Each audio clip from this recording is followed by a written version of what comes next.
Bonjour à tous, nous allons nous retrouver aujourd'hui pour parler de la maladie d'Alzheimer.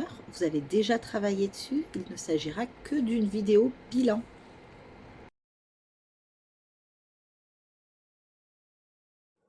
La maladie d'Alzheimer est une maladie qui touche donc le système nerveux. Explication. La maladie d'Alzheimer touche 860 000 Français. Pour la comprendre, nous allons plonger dans le cerveau.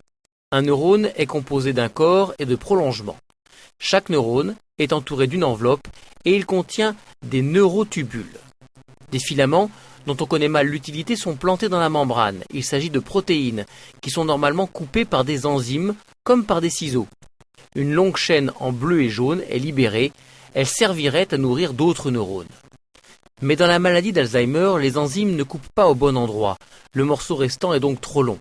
Au lieu d'être détruits, tous les morceaux vont se regrouper en dépôts sur les neurones. Ce sont les dépôts amyloïdes qui vont bloquer l'échange d'informations entre les neurones.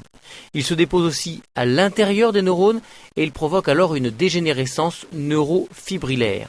Elle est responsable de la mort de la cellule nerveuse. La maladie d'Alzheimer est associée à deux dommages, une accumulation de protéines qui va causer la dégénérescence des neurones.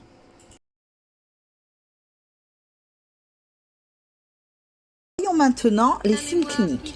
Le plus connu sans doute reste les troubles de la mémoire et l'impossibilité de se repérer dans le temps et dans l'espace. Mais il existe d'autres symptômes comme la déambulation ou les troubles du comportement, agressivité et agitation.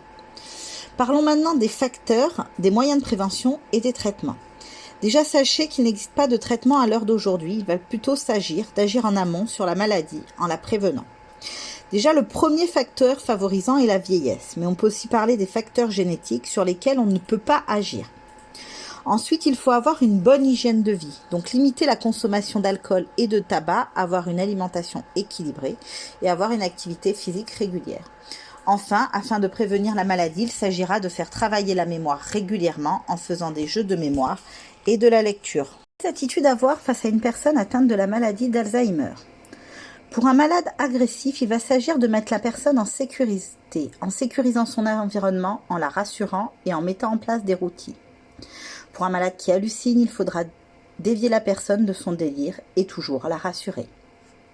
Enfin, surtout, dans un souci de bienveillance, on écoute la personne, on ne s'énerve pas, on ne la ridiculise pas et on ne la contentionne pas. Je vous remercie de m'avoir écouté.